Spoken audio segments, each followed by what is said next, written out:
Autumn in New York. Central Park, alive and resplendent in its fall plumage. This is Paula Zahn's neighborhood.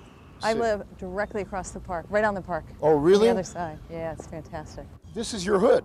This is it. This is my neighborhood. That wasn't always the case. As a cub reporter at News 8, San Diego was Paula's home. I've had 2 tours of duty in California. One was in San Diego and one was in LA. And I loved my years of living in California. But now, as anchor for the CBS Weekend News, she's taken a big bite out of the Big Apple. But it took me 8 years to really hit my rhythm here, because there's a lot of stuff you got to accept that comes with living in the Big Apple. Well, yeah, we always think of it in California terms, like when you're in New York, you're just surviving, you're not really living, but you found a quality of life here. Slowly, we found a quality of life. But there are a lot of compromises you make.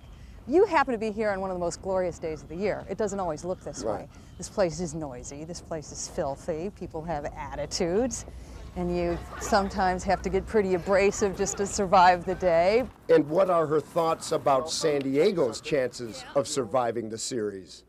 Oh, I think it's going to be a great series. And I really do have split loyalties. I mean, it's not because I would be committing suicide here for me to say out loud I was rooting for the Padres, because someone probably would come out from behind one of these trees and get me. But there's some great stories coming out of the Padres. Tony Gwynn, you know, people were talking about him when I lived there. Sure. And Kevin Brown, people are scared of him in New York. No, but you know what makes it so fun is that the teams have 2 entirely different spirits. What are you billing this as? The Beach Boys versus the Jerky Boys. Yeah.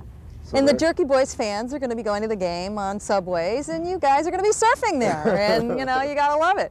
Paula Zahn, as warm and charming as a fall afternoon in Central Park. In New York, Larry Himmel, KFMB News 8.